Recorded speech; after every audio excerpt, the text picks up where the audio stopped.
یوارتو رشتہ دار سره به رشتہ داری پالله د کونډو تپوس پې کو د یتیمانانو تپوس پې کو ښه چې ته به کنه بازار ته به وتو تپوس پې کو تاسو له خو سره وړه نه غواړي چې راوړم تاسو له خو سره وړه نه غواړي چې راوړم تاسو له خو سره راوړه نه غواړي چې راوړم درله هر چا نه به یې تپوس تاسو لکه سره وړه غواړي زه بازار ته ځم چې تاسو له راوړم امین او صادق د ټولې دنیا په اتفاق خو چې کله بل نسبت ته ووړې چې محمد رسول الله بس د خلقو ورسره اختلاف پیدا شو وی دا جنگ خو زمونږ په دې دی امین او صادق دې منو خو د الله رسول دې نه منو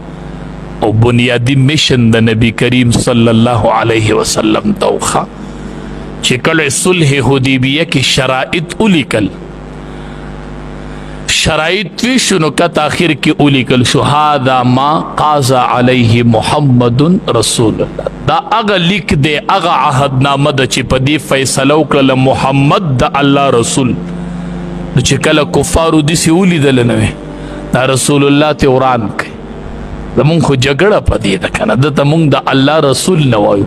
دلته ولیکئ محمد زوی د عبد الله ولیک محمد رسول الله بن لیکئ ویلات وران کے نبی کریم صلی اللہ علیہ وسلم علی رضی اللہ تعالیٰ عنہ توی علی ناتی نوران ایبا بس محمد زوید عبداللہ ولی کہ ایبا ما پی جنگلی کی گی علی رضی اللہ تعالیٰ عنہ توی دا اللہ حبیبہ چی ما کی سائی کنن زما گوتی بدا وران نکی چی محمد رسول اللہ دے زو خدا نورانو زما گوتی به رسول الله وران نکی ستا د نوم چرې دا نورانو د صحابه سمه مضبوطه مینه ول سمه مضبوطه مینه ول ویدا زه نورانو نبی کریم صلی الله علیه وسلم په خپله باندې هغه ورانول شروع کړو او رسول الله ته وران کوي به محمد زوی د عبدالله ولیکئ چې دا عهد نورانیږي دا صلح نورانیږي